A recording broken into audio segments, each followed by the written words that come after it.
Hello there, my name is Noah Salam. Today, I'll be discussing the destruction of the Black Lives Matter Plaza in downtown Washington, D.C. with my co-host Asia. We'll also be hearing some insights from a D.C. local, Nadine Saylor. Enjoy the show.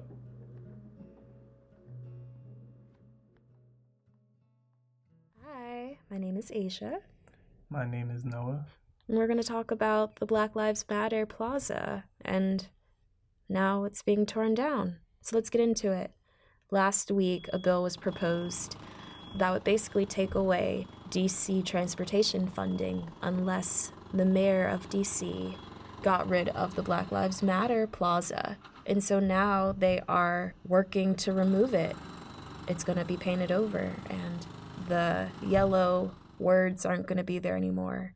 It's a sad day, a sad week for a lot of people in DC.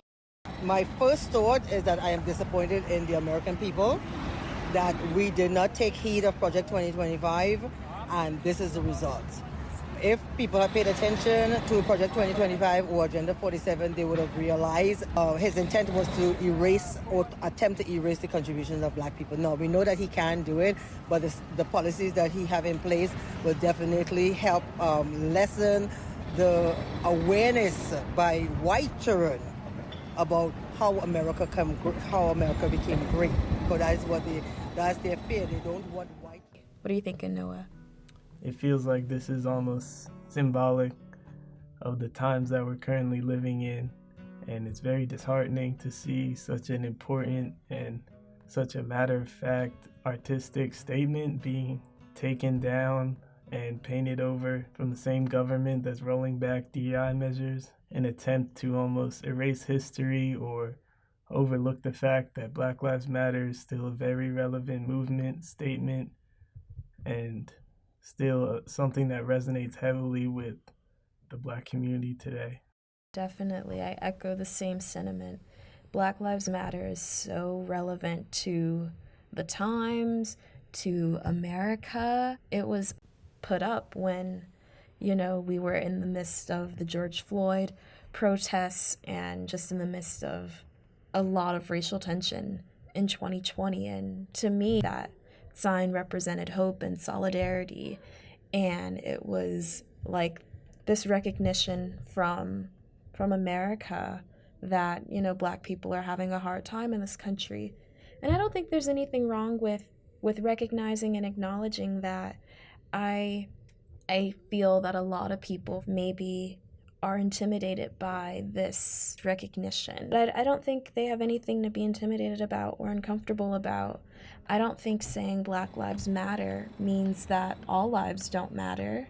I don't think saying Black Lives Matter means that Black lives are more important than other lives. And I think it's so sad and a little bit manipulative that people try to conflate one with the other when two things can be true at the same time. The policies that he have in place will definitely help lessen the awareness by white children about how America became great.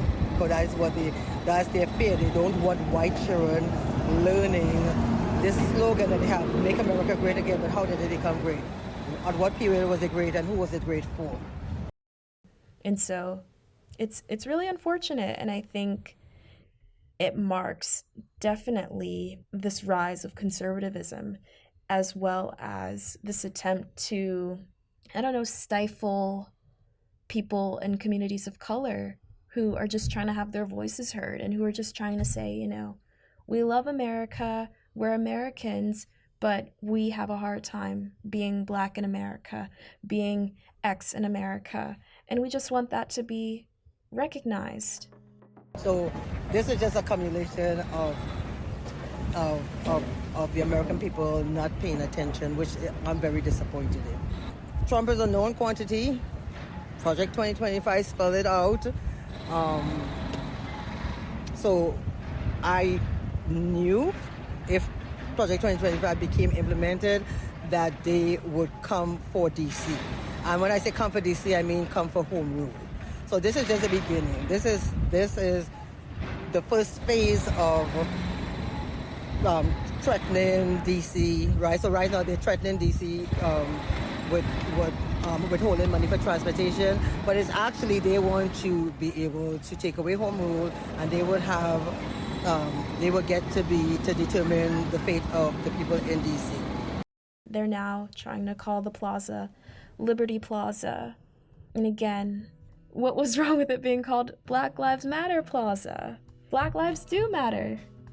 There being this racial tension and this being seen as almost an attempt to overlook that or to pretend as if these issues that are very real, that affect real people's lives every day, are not as important as they truly are. This also reminds me of the recent change of the name of the Gulf of Mexico to the Gulf of America, now changing the Black Lives Matter Plaza to the Liberty Plaza. It's just so representative of what this recent administration seems to be doing, or the government right now seems to be attempting to almost overlook the modern issues that face the Black community. And I believe that these issues have to be faced head on rather than overlooked and dismissing DEI measures and the ripple effects of the Black Lives Matter movement when it was in its height, and sort of manipulating the country in a way to make it seem like racism is no longer at the forefront of America's issues when it truly is. So right now they're threatening DC with withholding money for transportation, but it's actually they want to be able to take away home rule, and they would have they would get to determine the fate of the people in DC. I think it's scary right now, and I think it is incredibly manipulative to, I don't know, use race as a way to divide us and as a way to say that recognizing that Black Lives Matter takes away from other groups, other communities. And I think them getting rid of this is going to do that even more. So my sign says Black Lives Matter, and it says Trump can't be racist. And by wanting to eliminate the words racism, Black, Indigenous, diversity out of his administration, what else but wanting to erase the contributions of Black people and minority people in this country, and even women. So even they are not safe from him.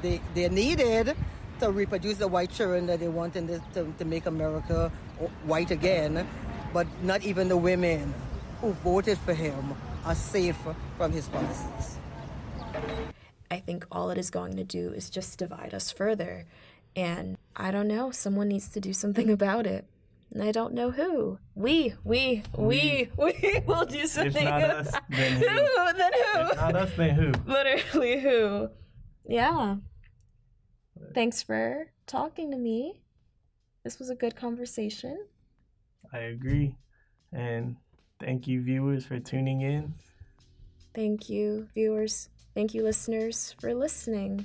And we'll talk to you guys next time. Come again. Yeah. Stay tuned, stay informed. Stay informed and stay cool.